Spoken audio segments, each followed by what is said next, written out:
Joe Biden's going to have to do. He's going to have to separate himself from. خوێندکارانی کۆلیزەکانی ئەفریقای ئەمریکای دەڵێن ئەوان زۆرترین زانیاری سیاسی لە ڕێگای میدیای کۆمەڵایەتی وەدەستێنن.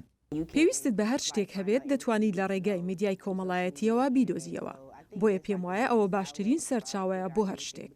بەڵام ئەو دەنگدەرانە دەڵێن بە وردی چاو لەو زانیاریان نەدەکەن لە میدیای کۆمەڵایەتی سەبارەت بە هەڵمەتی سەرۆکایەتی 2020 پێیان دەگات داخواڕاستن یان نا.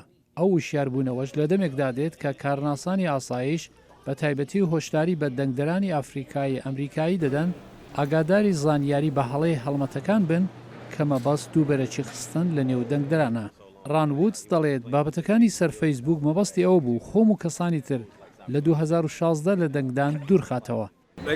رووسەکان ئەوەی لە دەسەڵاتیاندا بێت دەیکەن بۆ ئەوەی خەڵک لە دەنگدان سارد بکەنەوە و ئەگەر چالاک نەبیت و خاوەن زانیاری نەبیت ئەوە بە ئاسانی دەنگدانەکەت بە فیڕۆ دەچێت.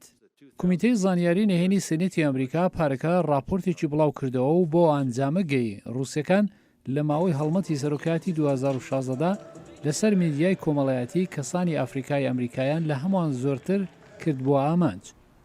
راپۆرتی سنێت هەزاران فەیسبوک، تویتر، ئینستاگرام و یوتیوبی دۆزیەوە کە لەلایەن ڕووسیەکانەوە دروست کرابوو بۆ ئەوەی زیان بە هەڵمەتی خانمی هیلاری کلینتن بگەێنێت و پشتیوانی لە دانۆڵد ترامپ بکات.